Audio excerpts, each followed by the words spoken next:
Hey guys, today I will be back with an update. First and foremost, I've had a lot of troubles with the aquarium. One part being the air conditioner behind me. The tube that went outside got loose, so I had some overheating issues. But overall, I did not lose any corals yet. I also had an issue with the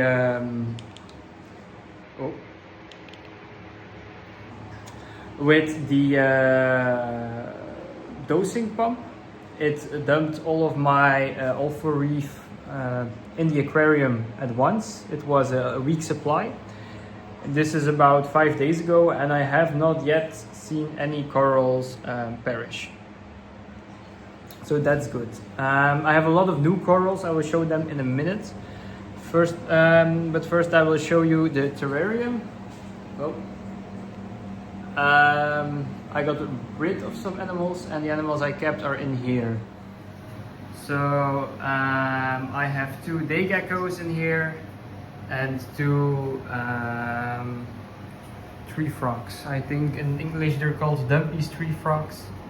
In Dutch we say koraal teengekker. One is over there.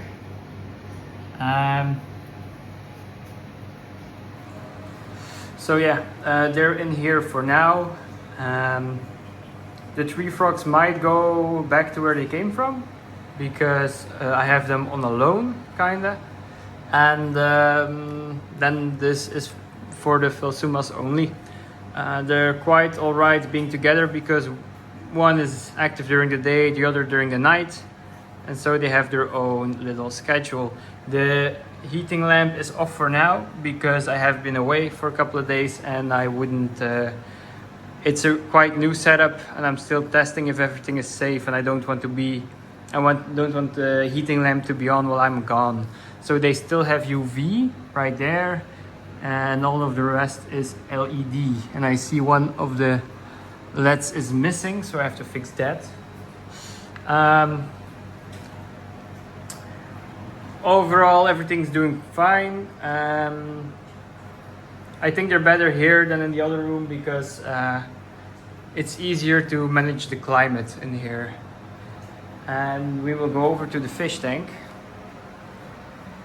And right off the bat, you can see I have a lot of new corals.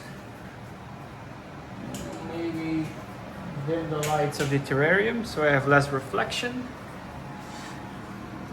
So yeah, we have this big Favia, and then this Micromusa, and the sailfin tang, still hungry even though they already ate today. Then we have this big Acropora right here, and then next to it is a little Montipora forest fire. It's less popular now than it was back in the day. But yeah, most of the corals came from hobbyists that quit. They wanted their corals gone, so I was like, okay. Otherwise I might not have chosen them. Some are great pieces, other pieces are like, okay, if I find another keeper who wants them, he can have them. Like the leather on the right here, and in the middle behind the Shellman right there. Those are supposed to be Kenya trees, but I don't see any resemblance really to the Kenya trees I had in the past. So either I find a hobbyist who likes them, or I give them a couple of I give them some time to see if they become pretty again. But if they stay like that, I will remove them from the tank. I do not know where I will put them yet, but they're not staying in here like this. I don't like it. I don't like how they look. Then we have this Montipora. It's supposed to be a plating one, or like tabling. But the guy who had them was like, yeah, I never really saw some tabling. But yeah, I'll give it a shot, you know. And then we have this acro. It was already dying in his tank, and it's actually getting better in mine. So the polyps are getting back, the flesh is getting back, and then on the right, that one branch that's doing really bad, that was already like that when I brought him home.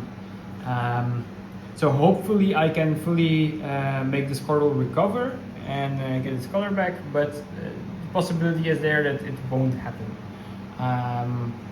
That's the reality when you buy stuff from people who are quitting. It's most of the time not the best corals.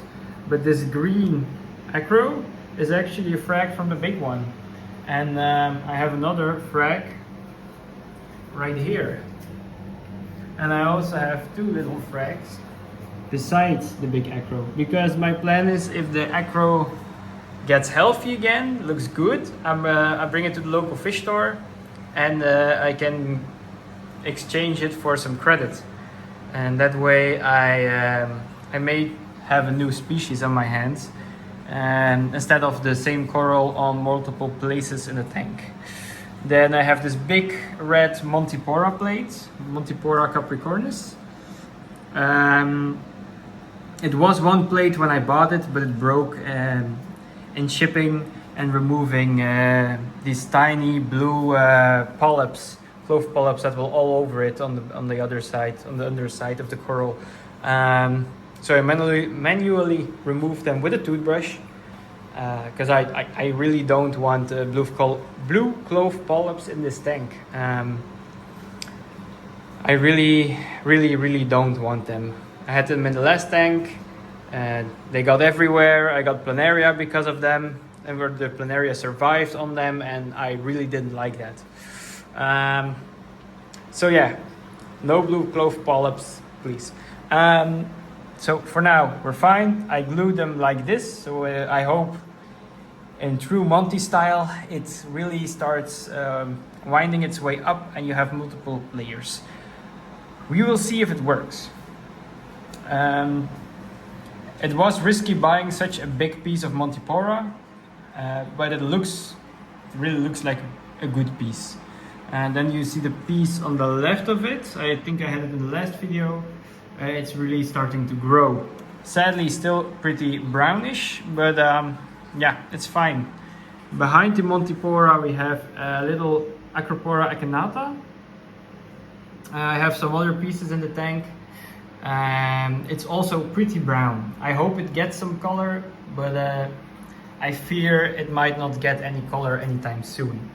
Then you have this Turbinaria. Not Turbinaria. Gosh, I lost the name. Doesn't matter. It's a scroll coral. So we will see what it does. I bought it as a yellow one. It was very green. I know it's green. I don't mind. I think it looks very pretty. Then next to it is a new acro I also got. It's green with blue polyps. I think it's a kind of staghorn acro,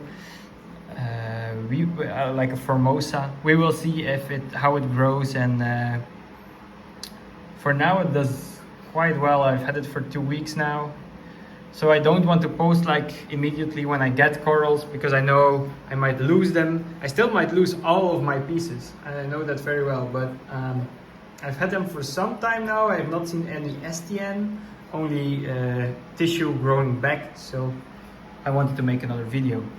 Then we have this, I think this is Montipora undata. It's also a big plate. It's kind of reddish, but a darker reddish, not really fluorescent. And I don't mind. And behind it is the piece from where the Acropora acanada came. So that should be the same coral, although I don't think it's the same, but the guy I bought it from said it's the same. I think a lot of the pieces he bought were originally wild caught, and that's why they survive, but they're not really thriving, because they need time to adapt to the tank. And then if you look besides there, you can see a purple acro, and it's getting a little green edge. Yeah, we will go on the other side. You can see it less from there, but because it's the other side, so you don't see the green edge that's forming.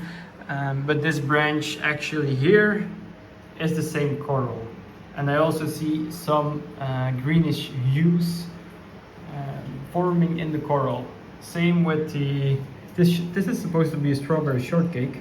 I can see some green fluorescence starting to grow on the edges. So we will see what this coral does. If it stays like this, it's fine. I'm fine caring for a brownish, purplish acro. It looks fluffy. It looks happy. And that's the most important thing to me, that the acro looks very happy. And then you see the green acro I already showed you. Then the rest of the corals is doing fine. The gorgonians sometimes grow into each other. I'm not always too happy with that, but they're gonna have to deal with it, I guess.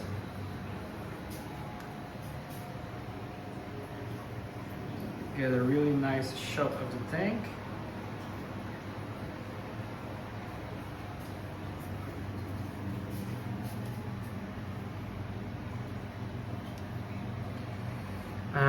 Then we have some green Montipora plates with blue growing edges. I had that in another tank.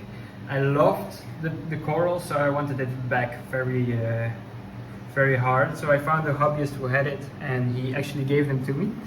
And then my yellow Fiji leather, looking great. Love the fact that it stays yellow. I removed the stone that was at its foot, and it was a drama queen for a couple of days, but now he's back fully fluffy and happy. Then we have my Capnella, or gold coral, or how you want to call it. I have a big problem with them, and it's that they have flatworms. And I have been pulling flatworms from it like every couple of days.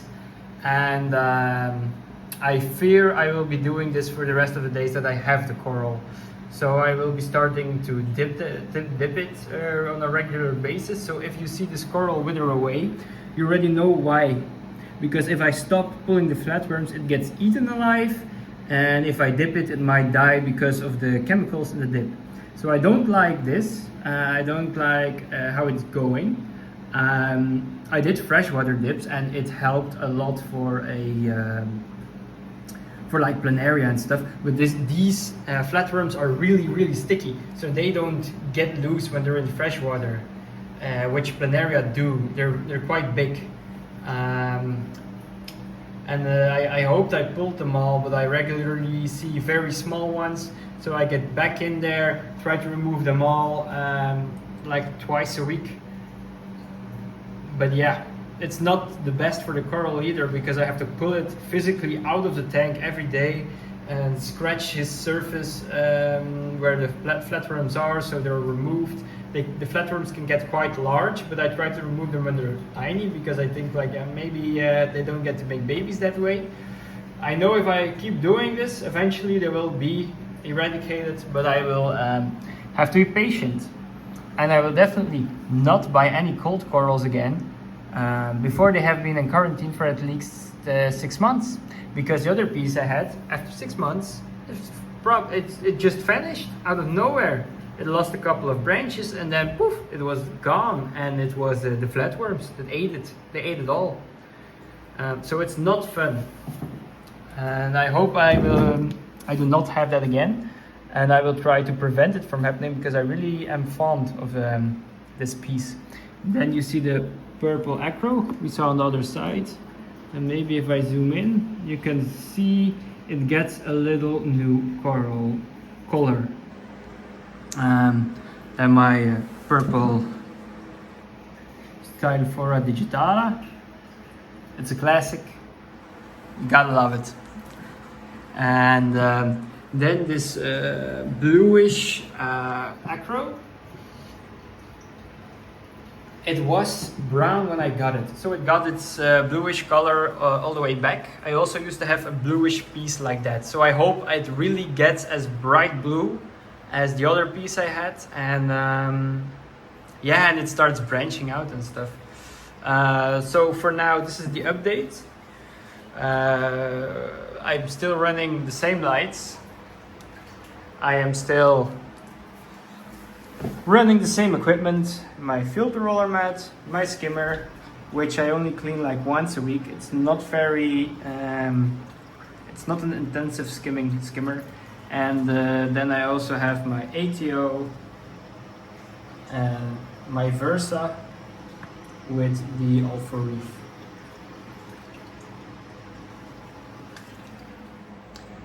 So guys, thanks for watching. I hope you enjoyed the video. I do not intend to make an upload anytime soon, except if something drastic would happen. I hope all these corals grow well, of course. But last year I also had corals and everything went south all of a sudden. It was not fun. So I hope the air conditioning holds up. That's the biggest part of this, I guess. And I will do some testing again, see if the Alpha Reef accident did any negative damage. But everything looks fine. I was also considering adding carbon and a phosphate remover, how it's called again, ROAPHOS. But then I looked at the tank and I was like, everything looks fine. Why should I add it? Okay, the water has a greenish tint. It's that might indicate some pollution. Therefore I will do some testing. But on the other hand, it might also just be some phytoplanktons living in the water column, because the skimmer skims out some stuff, but not everything. I don't want it to remove everything. If my corals have no food, they will all die. And I have leathers being puffy. I have my SPS with their polyps out all the time. So yeah, I'm really happy about that. Like the corals I showed you a minute ago, it's not like I feed them. I don't feed them at all. I feed 3 tiny cubes of frozen food, 1 krill pacifica, 1 mysis and 1 artemia, and that's it all day. They get one piece of each every day. And I did just clean my windows, but that doesn't change the fact that some corals are open and others are not. For a fact, I don't clean these windows on a regular basis. It's just when I like to take a photo or a picture or record the aquarium, I will do it, because if I don't, you guys might not see what I see, because the camera is calibrated differently than my eyes. I also broke one of the glasses sitting on top of the tank, sadly. So I do have a lot more evaporation these days than I would have otherwise. I'm trying to fix that, but with it being vacation, I do not think it will be easy to get some new windows for on the tank. I also think of splitting it in 2, because it was quite a big piece. It was like 80 by 80 centimeters or something, and for glass that was only like 4 millimeters thick, it was too fragile, and it cracked, sadly, because it sits on top of the tank, and then water gets between it, and you get a sort of like a vacuum, and it gets really hard to remove the glass plates when I need to. So yeah, thanks for watching. If you have some questions, leave them in the comments below, and I'll see you in the next one.